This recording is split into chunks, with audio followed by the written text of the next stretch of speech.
Buenas, aquí les traigo esta actualización del juego. En este caso quisiera hablar sobre eventos. Por ejemplo, no siempre el gremio les va a solicitar atender una misión de la campaña. Habrá momentos en que habrán eventos en los cuales no conllevarán un jefe, pero sino lo que suceda en el lugar. Por ejemplo, de la ciudad, en vez de estar enfrentando jefes atravesando el camino, brincarán automáticamente, por ejemplo, al cementerio a confirmar lo que esté sucediendo ahí.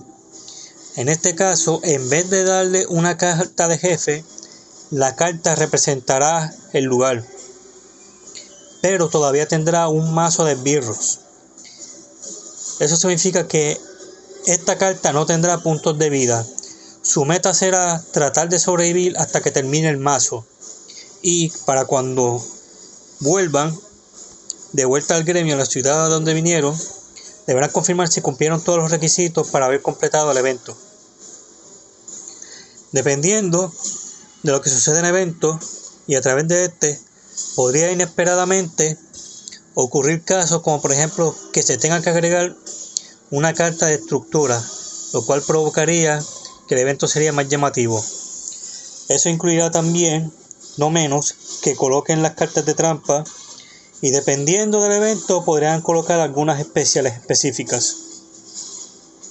Todo esto con el fin de asegurarme de que la campaña no se sienta repetitiva, siempre haya contenido y siempre haya forma de hacer más contenido.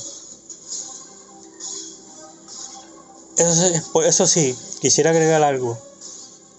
Habrá momentos en que el evento no tan solo será inspeccionar un lugar, sino que tratar de salvar una ciudad. ¿A qué me refiero?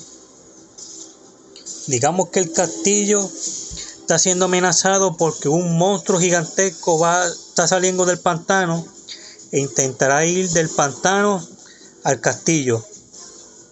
Eso quiere decir que tendrá esa criatura que atravesar varias localizaciones para poder llegar al castillo. En este caso, se enfrentarán sí a una carta de jefe, pero habrá algo diferente. A diferencia de la mecánica usual, que cada vez que robes una carta sucede algo, también estará la afirmación de que el monstruo irá avanzando. Habrá mecánicas que les permitirán, por ejemplo, tratar de distraer al monstruo, que en vez de continuar su camino, hacer que tome otro para intentar ganar tiempo. Pero de no hacerlo, el monstruo seguirá continuando este camino. Eso implicará también que en el mazo de esbirros habrá también cartas cuales manipulen para que el monstruo tenga más ventaja o que ustedes traten de aprovechar para tomar ventaja de la situación. Eso sería todo por el momento. Estaré explicando más después.